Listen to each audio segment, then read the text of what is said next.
کی حیثیت کیا ہے واضح فرمائیں۔ تو بعض آثار ہیں بخاری شریف میں عطا بن ابی رباح یا کسی اور تابعی سے کہ حج کے میدان میں بہت زیادہ لوگ جو ہیں وہ ٹلے کرواتے ہیں اور ان کے بال اس طرح جمع ہو جاتے ہیں۔ تو بعض تابعین کا موقف یہ ہے کہ اگر ان بالوں سے کوئی رسیاں وغیرہ بنا لی جائیں یا کوئی اس طرح کی اور چیز جو ہے استعمال کر لی جائے تو اس کی وہ گنجائش دیتے ہیں۔ اچھا، سوال یہ ہے کہ دین اور شریعت کے اندر کہ ایک کام ہے، ایک اس کام کا ذریعہ ہے۔ اگر وہ بعض اوقات وہ کام حرام ہے تو اس کا ذریعہ حلال بھی ہو تو وہ حرام ہو جاتا ہے۔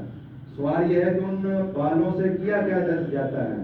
اگر ان سے وگ بنائے جاتے ہیں، مصنوعی بال، اور پھر عورتیں ان کو خریدتی ہیں اور خرید کر پہلی بات کہ عورتوں کا ٹینڈ کروانا یا اس طرح بالوں کو مطلب کٹوانا مردوں کی مشابہت کے اندر جب آ جائے تو یہ کٹوانا حرام ہے، ٹینڈ کروانا تو بالکل ہی حرام ہے، اور بالوں کو کترانا اس طرح کہ مردوں کی مشابہت ہو جائے یا کفار کی مشابہت ہو وغیرہ وغیرہ، تو اس طرح بال ان کا اپنے کاٹنا یا مٹوانا یہ حرام ہوگا۔ پھر آگے بال کس ضمن میں استعمال ہو رہے ہیں، اگر ان سے وگ بنائے جاتے ہیں تو ان لوگوں کو یہ کاروبار کرنا یہ کچھ شریعت کی نظر میں اس کی کوئی نظیر نہیں ملتی، تو اس سے بچنا بہتر ہے۔ اور اگر وگ وغیرہ بنتے ہیں اس کے لیے کوئی خریدتا ہے تو وگ بنانا بھی حرام، بیچنا بھی حرام، خریدنا بھی حرام، یہ بالکل جائز ہے۔ جو افراد دور دراز کا سفر کر کے روٹین میں اپنے کاموں پر جاتے ہیں کیا بھی وہ روزانہ ہی نماز قصر کر کے پڑھ سکتے ہیں؟ واضح فرمائیں۔ اگر ایک شخص روزانہ سفر کرتا ہے اور روزانہ کام پہ جاتا ہے اور روزانہ اتنا سفر کرتا ہے کہ جتنا سفر قصر کے لیے شریعت نے قصر جائز قرار دی ہے، تو اگر کیونکہ میں نے پہلے ذکر کیا کہ اگر وہاں جماعت کا اقامت صلاۃ قائم ہے، مسجد ہے، امامت ہے، جماعت ہے، تو پھر جماعت کے ساتھ نماز پڑھنا واجب ہے۔ ہاں، فرض وہ امام کے ساتھ پورے پڑھے، سنتوں کی اس کو رعایت ہے یا اکیلا رہ گیا ہے تو روزانہ سفر کرتا ہے تو روزانہ قصر کر سکتا ہے، کیونکہ جب علت متکرر ہے تو معلول بھی متکرر ہوگا، یعنی بار بار ایک چیز کا سبب ہے تو مسبب بھی ہوگا۔ جب روزانہ سفر کرتا ہے تو روزانہ وہ وہاں قصر کر سکتا ہے، لیکن یہ بات یاد رکھیں کہ جماعت کے ساتھ نماز پڑھنی فرض ہے۔ اگر وہاں جماعت ہوتی ہے تو نماز با جماعت پڑھے گا اور امام کے ساتھ فرض پورے پڑھے گا، خاص سنتیں جو ہیں اس کو اختیار ہے۔ نماز سفر میں بتائیں کہ اس کی حد کیا ہے؟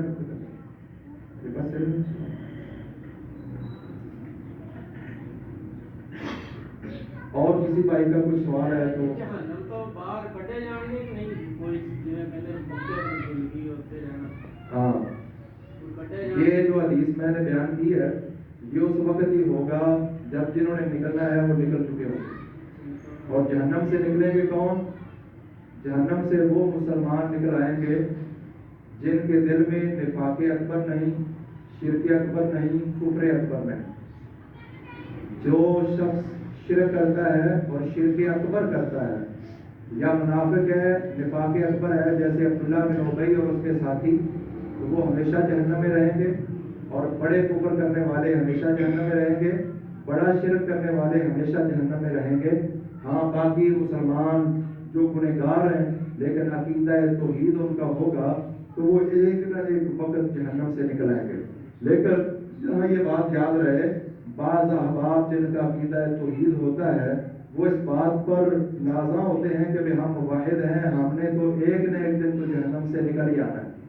تو اگر انسان اس بات پہ غور کرے کہ پہلی بات یہ ہے کہ ایک سیکنڈ کے کچھ حصے کے لیے بھی ہم آگ برداشت نہیں کر سکتے، اور دنیا کی 60 سالہ زندگی ہو تو کوئی جوانی تک 30 سال ویسے گزر گئی، 30 سال باقی ہے، اور پھر قبر کا سلسلہ ہے، عذاب قبر ہے، اور پھر آگے محشر ہے، محشر سے پہلے برزخ ہے، وہ عذاب ہے، پھر میدان محشر کی گرمی ہے، اور پھر اگر کوئی اللہ تعالیٰ محفوظ فرمائے جہنم میں چلا جاتا ہے تو اس بات پر نازاں نہیں ہونا چاہیے اور دلیر نہیں ہونا چاہیے، بلکہ مومن مسلمان کی مثال عبداللہ بن مسعود رضی اللہ تعالیٰ عنہ کا فرمان صحیح بخاری میں ہے کہ مومن کی مثال اس طرح ہے جب اس سے کوئی گناہ ہو جاتا ہے تو اپنے آپ کو ایسے سمجھتا ہے جیسے میں پہاڑ کی جڑ میں بیٹھا ہوں ابھی یہ پہاڑ میرے اوپر گر کر مجھے تباہ کرنے والا ہے. یعنی مومن سے گناہ تو ہو جاتا ہے لیکن وہ اتنا ڈر جاتا ہے اللہ سے.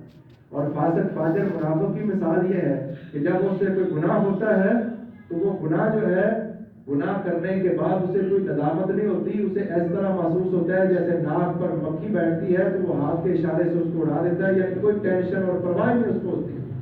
لہذا صرف توحید کی بنیاد پر دلیر ہو جانا اور مطلب اتنے سارے عذابوں سے اپنے آپ کو کبوتر کی طرح آنکھیں بند کر لینا یہ بہت بڑا اپنے آپ کے ساتھ دھوکہ ہے. لیکن یہ بات کنفرم ہے کہ جس کے دل میں عقیدہ توحید پختہ ہوگا وہ ایک نہ ایک وقت جہنم سے نکل آئے گا. اہل سنت والجماعت کا یہی عقیدہ ہے.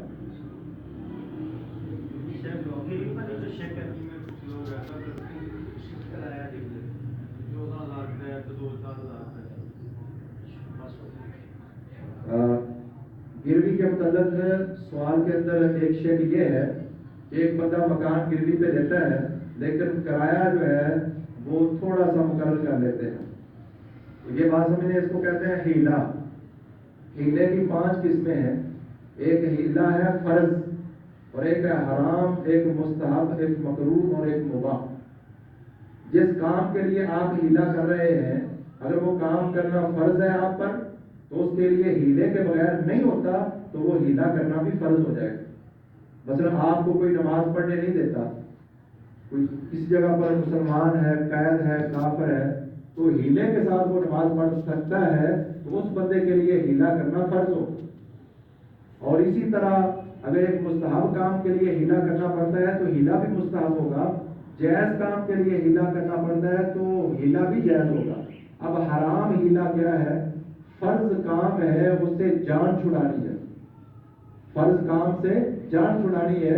مثال کے طور پر ایک شخص کے اوپر زکوٰۃ فرض ہو رہی ہے اس مہینے کی 15 تاریخ کو, اس پر زکوٰۃ سال گزر رہا ہے, وہ 15 تاریخ سے پہلے اپنا مال اپنی بیوی کو ہبہ کر دیتا ہے اور اگلے سال سے پہلے اس کی بیوی اس کو ہبہ کر دیتی.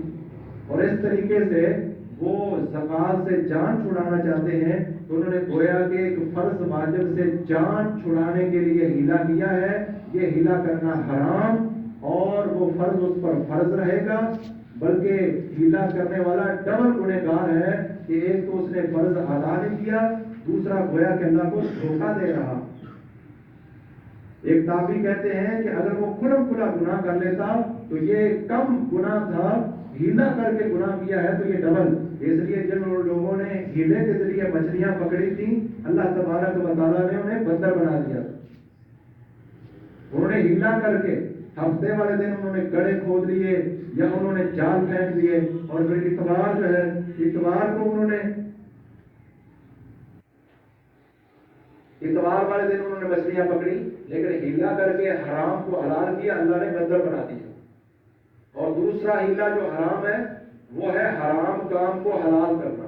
ایک ہے فرض واجب سے جان چھڑانا اور دوسرا ہے حرام کام کو حلال کرنے کے لیے ہیلا کرنا. تو یہ بھی حرام ہوگا بلکہ ڈبل گناہ ہوگا. اب رہ گیا سوال گروی کے متعلق. اگر وہ عرف کے مطابق کرایہ دیتے ہیں تو یہ بالکل ٹھیک ہے اور اپنی اتنی کٹوتی کروائیں تو پھر یہ ان کا ایک ان کے ساتھ حسن سلوک ہے. اگر مکان کا کرایہ 20,000 روپیہ ہے لیکن وہ ہیلے کے طور پر 2-3 ہزار مقرر کرتے ہیں تو یہ بالکل حرام ہے. ایک صورت جائز ہو سکتی ہے, وہ یہ ہے کہ ایک بندہ اپنا مکان جو ہے وہ کرائے پہ دیتا ہے اور 10 سال کی رقم یا 2 سال کا کرایہ ایڈوانس لے لیتا ہے. مکمل کرایہ مجھے 3 لاکھ 4 لاکھ اور وہ ساری رقم کرائے میں کاٹی جائے گی, یعنی واپس کوئی روپیہ نہیں آئے گا. جب مدت پوری ہو جائے گی تو ساری رقم جو ہے وہ کرائے کے اندر تھوڑی تھوڑی کر کے کٹتی رہے گی. گویا کہ اس نے 2 سال کا 3 سال کا کرایہ ایڈوانس دے دیا. ایڈوانس دینے کی وجہ سے اس کو کوئی رعایت ہو جاتی ہے, کرایہ جو ہے وہ 3/4 ہو جاتا ہے یا اس سے کم یا بیش, جہاں ان کے آپس میں رضامندی ہو جائے تو یہ بیع سلم ہے. ایسی صورت میں جائز ہے لیکن اس کا 10 لاکھ اس کے سر پر کھڑا ہے, اس نے واپس کرنا ہے اور ایک ہیلے کے طور پر 2-3 سال کرایہ مقرر کر لیں تو یہ بالکل جائز نہیں ہے. ہیلے کے ساتھ حرام رہتا ہے اور فرض واجب سے جان نہیں چھوٹتی. داڑھی رنگنا کیسا ہے؟ جن لوگوں کی بال سفید ہو جاتے ہیں سر کے بال اور داڑھی کے، ان کا داڑھی کو رنگنا مستحب ہے۔ بعض لوگ بڑی شدت اختیار کرتے ہیں کہ داڑھی کو رنگنا فرض اور واجب ہے، لیکن ایسا مسئلہ نہیں ہے۔ نبی صلی اللہ علیہ وسلم کے بال جو تھے، نبی صلی اللہ علیہ وسلم کے بال سفید چند بال آپ کے موجود تھے، صحیح بخاری میں حدیث ہے، اور آپ صلی اللہ علیہ وسلم نے ان کو رنگا نہیں ہے۔ اگر رنگنا فرض واجب ہوتا تو نبی صلی اللہ علیہ وسلم کے جو چند بال تھے آپ ان کو بھی ضرور رنگتے، لیکن رنگنا بہتر ہے، مستحب ہے، اس کا اجر اور ثواب ہے۔ لیکن رنگنے کے اندر یہ خیال رکھا جائے کہ بالکل جو کالا کلر ہے وہ لگانا حرام ہے، اور باقی سرخ کلر، یہ سرخ اور کالا جو ہے ملا کر لگا لیا جائے، سرخ سیاہی مائل یا سیاہ سرخی مائل یا کوئی اور کلر بن جائے تو یہ جائز ہے اور رنگنا اچھی بات ہے، لیکن فرض اور واجب نہیں ہے۔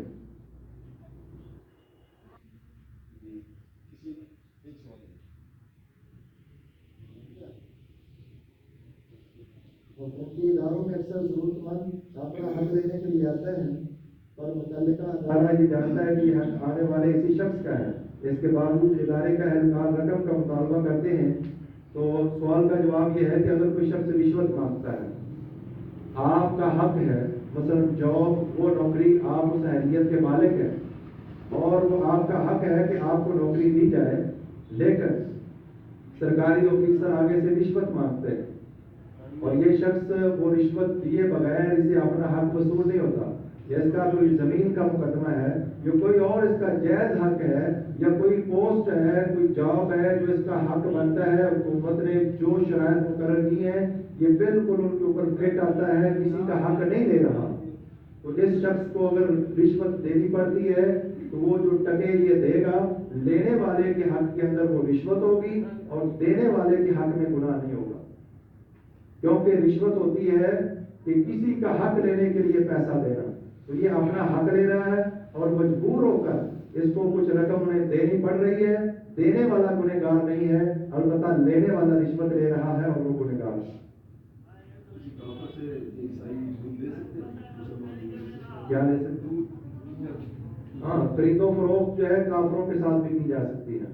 صحیح بخاری میں حدیث ہے، نبی صلی اللہ علیہ وسلم نے ایک یہودی سے 30 ٹوپے جو کے لیے تھے اور اپنی زرہ اس کے پاس گروی رکھی تھی، اور جب آپ فوت ہوئے تو زرہ بھی اس یہودی کے پاس تھی گروی، اور اس میں کمال کنات ہے رسول اللہ صلی اللہ علیہ وسلم کی۔ آپ صلی اللہ علیہ وسلم نے یہ معاملہ کسی صحابی سے نہیں کیا، کیوں کہ آپ اگر اپنے کسی شاگرد صحابی سے کرتے تو وہ کبھی گروی نہ رکھتا، وہ آپ کو ہدیہ دن تو پتن بھیج دیتا، لیکن آپ بہت بڑے کانے تھے، کائنات میں سب سے زیادہ کنات کرنے والے اور اللہ کی رضا پر راضی رہنے والے، آپ نے یہودی کے ساتھ معاملہ کیا ہے۔ اس میں اور بھی بڑی حکمتیں ہیں کہ کافروں کے ساتھ لین دین بھی ہو سکتا ہے، شہر کے اندر بھی گروی تم رکھ سکتے ہو، قرآن میں ہے نا سفر میں گروی لا کے کوئی چیز لے لو، لیکن وہ گروی کے اوپر پھر فائدہ اٹھانا جائز نہیں، یعنی آپ نے بطور ضمانت اور سپورٹ وہ گروی چیز دی ہے کہ ہم آپ کو یہ چیز دے کر اپنی چیز واپس لے لیں گے، اگلے بندے کو اس سے فائدہ اٹھانا جائز نہیں ہے، سوائے دو صورتوں کے جس کو شریعت نے مستثنا کیا ہے کہ اگر کسی نے دودھ والا جانور کسی کے پاس گروی رکھا ہے تو چونکہ وہ جانور مر جائے گا اور اس کو چارہ ڈالنا ناگزیر ہے، وہ چارہ ڈالنے کے عوض ہی اس جانور کا دودھ پی سکتا ہے، اور اگر کسی نے گھوڑا وغیرہ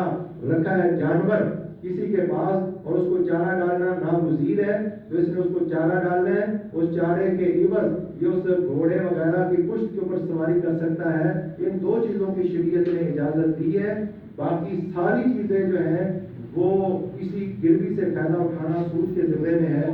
تو یہ سوال کا ہاں، باقی ایک سوال یہ ہے کہ دودھ چونکہ ایک لیکوڈ چیز ہے، مائع چیز ہے، تو اگر کسی یہودی کا اس کو ہاتھ لگا ہے یا نصرانی کا ہاتھ لگا ہے تو کیا مطلب ہے وہ ہم لے سکتے ہیں؟ یہ ذہن میں اگر اشکال ہے تو کافر جو ہیں ان کی نجاست دو طرح کی ہوتی ہے، ایک نجاست حقیقی ہے اور ایک نجاست معنوی ہے۔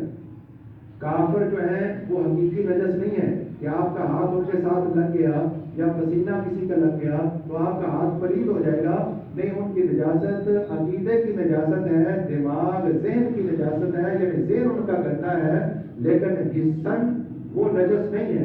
حتیٰ کہ اہل کتاب کی جو عورتیں ہیں، یہودی لڑکی اور نصرانی لڑکی سے مسلمان کا نکاح بوقت ضرورت شریعت نے جائز قرار دیا ہے۔ سورۃ مائدہ کی آیت نمبر 5 ہے کہ یہودی لڑکی سے مسلمان کا نکاح ہو سکتا ہے، نصرانی لڑکی سے نکاح ہو سکتا ہے، ایک شرط یہ ہے کہ وہ پاک دامن ہو، یعنی پاک دامن یہودی لڑکی سے۔ اب جب یہودی لڑکی اس کی بیوی بن گئی تو وہ آٹا بھی گوندے گی اور اس طرح مشروب بنائے گی، تیار کرے گی، جو بھی کام کرے اس کا پسینہ وغیرہ سارا، تو یہود و نصارہ یا کفار ان کی نجاست حصی نہیں ہے، لہذا آپ ان سے خرید و فروخت کر سکتے ہیں۔ اور دودھ وغیرہ بھی اگر کوئی اس میں حرام والی چیز نہیں ہے، حلال جانور کا دودھ ہے اور انہوں نے دھویا، اس میں کوئی آمیزش نہیں کی ہے، تو اس کے لینے میں کوئی حرج نہیں ہے، جائز۔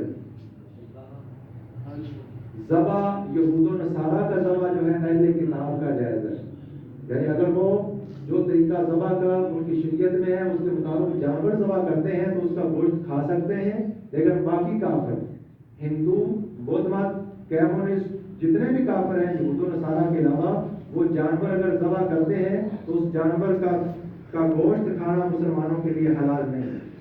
ہاں، ذبح کے وقت اگر کسی مسلمان نے اس کو ذبح کیا ہے اور بیچنے والا کوئی کافر ہو تو حلال جانور کا گوشت ان سے خریدا جا سکتا ہے، لیکن اگر ذبح کرنے والے یہود و نصارہ کے علاوہ دیگر کفار ہیں تو ان کا ذبح کیا ہوا جانور اس کا گوشت نہیں کھایا جا سکتا۔ ہاں، لیکن دیگر چیزیں جو کھانے کی ہیں، مثلا خشک چیزیں ہیں، کافروں کے ملک میں کوئی جاتا ہے اور وہاں کوئی مسلمانوں کا ہوٹل نہیں ہے تو آپ ان کا گوشت نہ کھائیں، یہود و نصارہ کا۔ تو ہاں، مچھلی جو ہے کوئی بھی کافر پکائے تو مچھلی جو ہے کیونکہ اس کو ذبح کرنے کی ضرورت نہیں ہے، تو وہ خواہ ہندو نے پکائی ہو اور کوئی انسان وہاں جاتا ہے جہاں مسلمانوں کا ہوٹل نہیں ملتا تو ہندو کی پکائی ہوئی مچھلی یہود و نصارہ کی بھی۔ ہاں، باقی گوشت حلال جانوروں کا جنہیں ذبح کیا جاتا ہے صرف یہود و نصارہ کا کھانا جائز ہے، باقی کسی کافر کا ذبح کیا ہوا جانور اس کا گوشت کا حلال جانور، حرام تو ہر صورت میں حرام ہے، تو حلال جانور کا گوشت بھی یہود و نصارہ کے علاوہ باقی کافروں کا ذبح کیا ہوا کھانا جائز ہے۔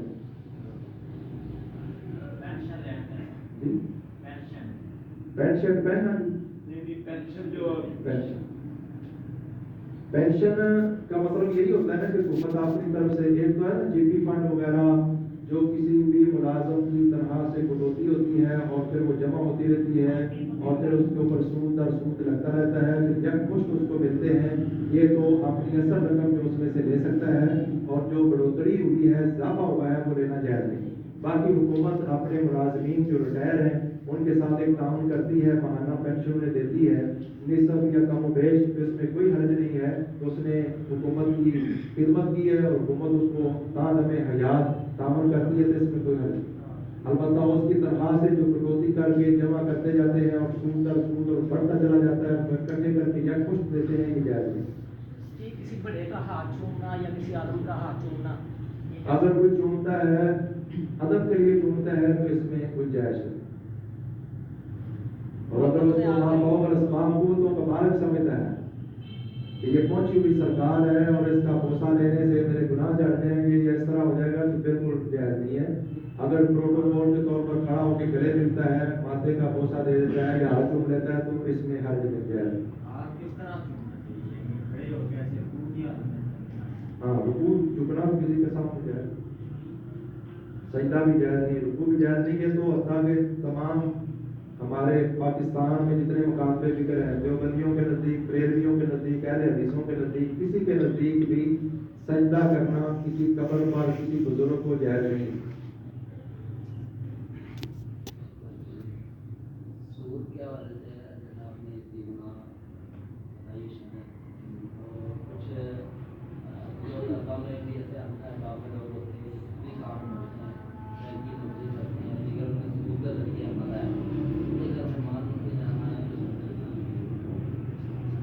سوال یہ ہے کہ جن لوگوں کی آمدن جو ہے اس میں اگر کسی شخص کی آمدنی میں حلال بھی ہے، حرام بھی ہے، تو مہمان بن کے اگر کوئی شخص جاتا ہے تو اس کا کھانا اس کے گھر سے کھا لینا گنجائش ہے۔ نبی صلی اللہ علیہ وسلم یہودیوں کے پاس بھی آپ کی زیارت ہوئی، آپ سب نے زیارت قبول کی ہے، اور اس دور میں یہودی سود بھی لیتے تھے، حلال کاروبار بھی کرتے تھے، حرام کاروبار بھی کرتے تھے۔ نبی صلی اللہ علیہ وسلم نے پوچھا کہ تمہارا پیسہ کہاں سے آیا؟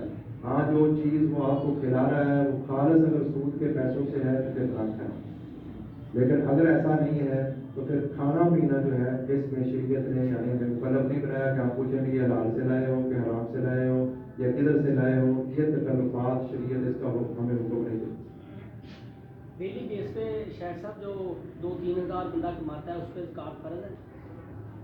زکوٰۃ اس وقت فرض ہوتی ہے جب انسان کا مال جو ہے وہ 200 درہم کی مقدار کو پہنچ جائے یا پھر 20 دینار کی مقدار کو پہنچ جائے.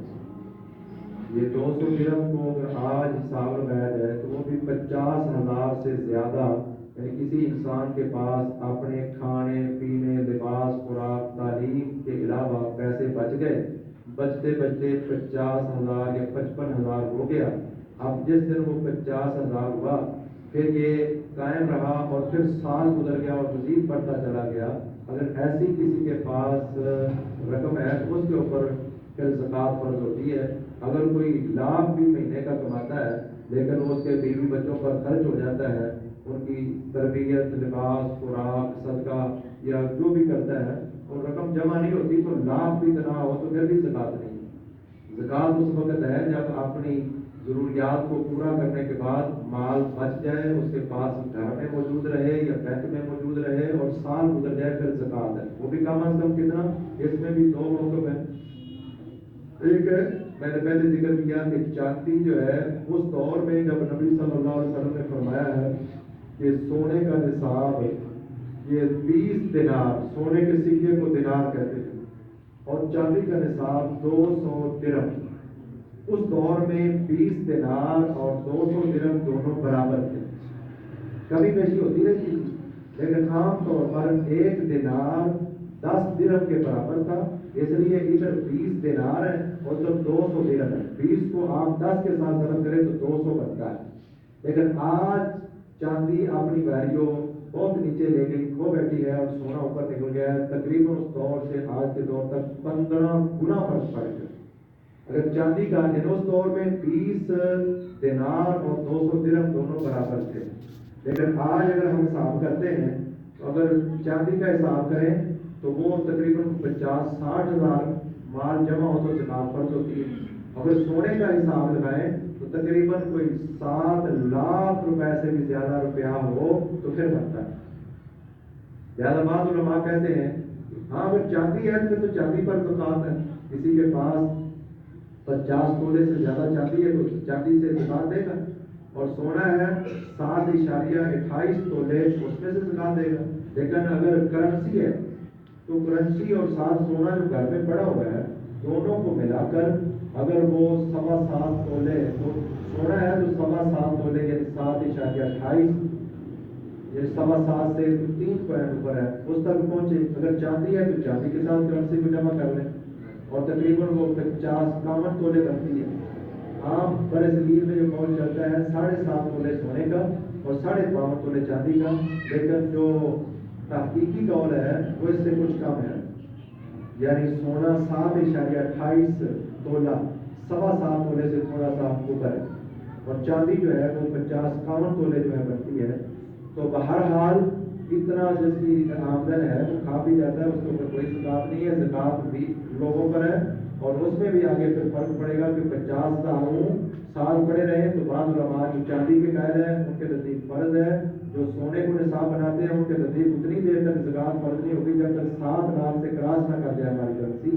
اور اصل دیکھا جائے تو وہ سونا ہے.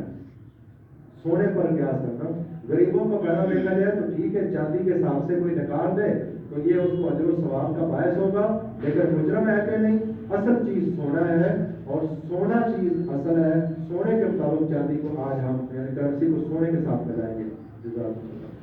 یہ جو سونا عورتیں استعمال کرتی ہیں یہ ہے نا کہ وہ پڑے ہی ہو چیز. ہاں باقی رہ گیا عورتیں جو زیور پہنتی ہیں کہ اس کے اندر بھی زکوٰۃ ہے یا جو بطور مالیت کے گھر میں رکھا ہوتا ہے.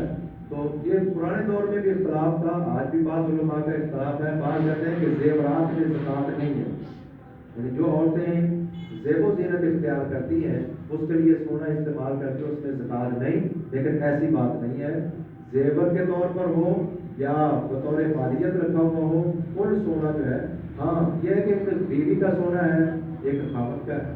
تو بیوی کا الگ زکوٰۃ کا سلسلہ ہے، خاوند کا الگ زکوٰۃ کا سلسلہ ہے. اگر ایک شخص نے اپنی بیوی کو حق مہر کے طور پر 2 تولے 4 تولے 5 تولے 6 تولے 7 تولے دیا ہوا ہے تو بیوی اس کی مالک ہے. خاوند والا اس کا ملا کر 7.25 تولے نہیں بنایا جائے گا. بیوی کی الگ ملکیت ہے، خاوند کی الگ ملکیت ہے. اگر خاوند کا الگ ہے بیوی کا الگ ہے تو ان کو اکٹھا نہیں کیا جائے گا. خاوند کا الگ حساب ہوگا، بیوی کا الگ حساب ہوگا. صحیح مسئلہ یہی ہے کہ زیور میں بھی زکوٰۃ ہے. صحیح حدیثیں موجود ہیں، نبی صلی اللہ علیہ وسلم کے پاس خواتین آئیں، انہوں نے بڑے بڑے کنگن پہنے ہوئے تھے. فرمایا اس کی زکوٰۃ ادا کرتی ہوں؟ فرمایا نہیں لانا، وہ زیور ہی تھا. فرمایا کیا پسند کرتی ہوں کہ اللہ تعالیٰ تیری بیٹی کو جہنم کی آگ کے کنگن پہنائے؟ تو اور بھی کئی حدیثیں ہیں جس سے ثابت ہوتا ہے کہ زیورات میں بھی زکوٰۃ ہے. جی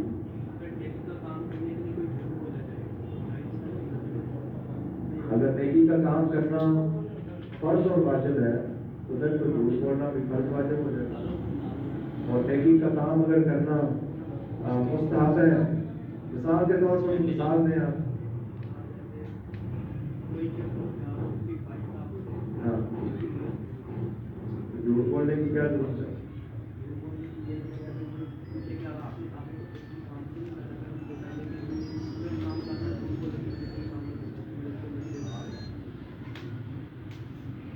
جیسے کہہ رہا ہے یہ سمجھ لیں کہ اگر وہ نیکی، پہلی بات ہے کہ نیکی بغیر جھوٹ کے بھی ہو سکتی ہے، لیکن اگر بالفرض کوئی نیکی کرنے کے لیے جھوٹ بولنا پڑے اور اس کے بغیر گزارا ہی نہ ہو تو پھر گنجائش ہے، پھر اس میں گنجائش ہے. میاں بیوی کی سلو کرانے کے لیے جھوٹ بولنے کی شریعت نے اجازت دی ہے. میاں بیوی کا آپس میں ایک دوسرے کے ساتھ معاملات اچھے کرنے کے لیے، مجھے ایک بندے کی دل میں اپنی بیوی کی محبت نہیں ہے، لیکن اگر وہ کہتا ہے کہ تیری میرے دل میں کوئی محبت نہیں ہے تو وہ روٹ جائے گی یا آپس میں بگاڑ پیدا ہوگا. تو وہ ظاہر یہ کرواتا ہے، زبان سے یہ کہتا ہے کہ مجھے تو سے بڑی محبت ہے. تو خاوند بیوی کا آپس میں ایک دوسرے کے ساتھ خلاف واقعہ بات کرنا شریعت نے جائز قرار دیا ہے. 2 لڑے ہوئے لوگوں کے آپس میں صلح کروانے کے لیے شریعت نے اس جھوٹ کو جائز قرار دیا ہے. جنگ کے اندر دشمن کو دھوکہ دینے کے لیے اور اسلام کو فائدہ پہنچانے کے لیے اگر انہیں دھوکہ دینے کے لیے کوئی جھوٹ بول کر اسلام کو فائدہ پہنچتا ہے اور دوران جنگ لینا دینا خرید و فروخت معاہدات اس کے اندر دھوکہ دہی فراڈ سب حرام. لیکن جب جنگ چھڑی ہوئی ہے آپس میں ایک دوسرے کے ساتھ، اس کے اندر کوئی جھوٹ بولے اور دھوکہ دے تو 3 موقعوں پر جائز ہے. ویسے یہ مسئلہ نکل آئے گا کہ اگر وہ نیکی کرنا جھوٹ کے بغیر ممکن نہیں ہے تو پھر وہ جھوٹ بول کر وہ نیکی کر سکتا ہے. لیکن یہ بھی دیکھ لیجیے نہ ہو کہ نیکی وہ بدی میں بدل جائے اور زیادہ نقصان ہو جائے. تو موقع حال کے مطابق اس کا فیصلہ ہو. پیسے ہیں لوگ مکان خرید لیتے ہیں، اماؤنٹ جتنی زکوٰۃ کی رکھی ہے اس سے زیادہ رقم ہے، مکان خرید لیا ہے، وہ رقم تو اس نے ایک کر نہیں اتنی. ہاں جو لوگ تجارت کرتے ہیں ان کی تو وہ جو اماؤنٹ ہے وہ مختلف چیزوں میں بدلتی رہے گی. تو وہ جس چیز میں بھی اماؤنٹ جائے گی وہ اس کا ایسا اس کے اوپر زکوٰۃ ہوگی. مثلا ایک بندے کے پاس 10 لاکھ روپیہ ہے، اس کے اوپر زکوٰۃ فرض تھی اور وہ تجارت کر لیتا ہے، 10 لاکھ کا کوئی پگار لے لیتا ہے اور پلاٹ وہ محفوظ کر لیتا ہے. ایک ہے کہ پلاٹ لیا ہے کہ یہ میرے بیٹے کی رہائش ہو جائے گی، ایک ہے کہ اس نے پلاٹ خریدا ہے تجارت کرنے کے لیے تو وہ پلاٹ کے اوپر زکوٰۃ ہوگی. اور اس نے کوئی دکان ڈال دی ہے اس 10 لاکھ کی تو دکان کے سودے پر جس دن 10 لاکھ آیا اس دن سے لے کر جب سال عمر ہوگا اس سودے کے اوپر زکوٰۃ ہو جائے. لیکن اگر اس نے اپنی ضرورت میں استعمال کر لیا، مثلا زرعی زمین خرید لیتا ہے تو اب اس مثلا کروڑ روپے کی زرعی زمین خرید لی ہے، اب کروڑ روپے کی جو زرعی زمین ہے اس کے اوپر زکوٰۃ نہیں ہوگی. اب زمین سے جو فصل نکلے گی اس کے اوپر عشر ہوگا، یعنی سب عشر ہو جائے. اور اگر آپ نے کوئی ضرورت کی چیز خرید لیتا ہے، مثلا گاڑی خرید لیتا ہے آنے جانے کے لیے، تو اس کے اوپر کوئی زکوٰۃ نہیں ہوتی. جی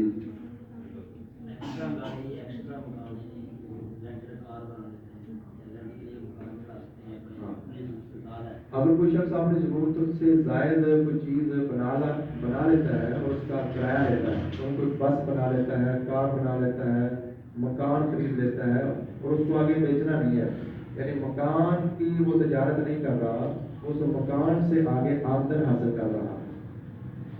کار خریدی فروخت کی یہ نہیں ہے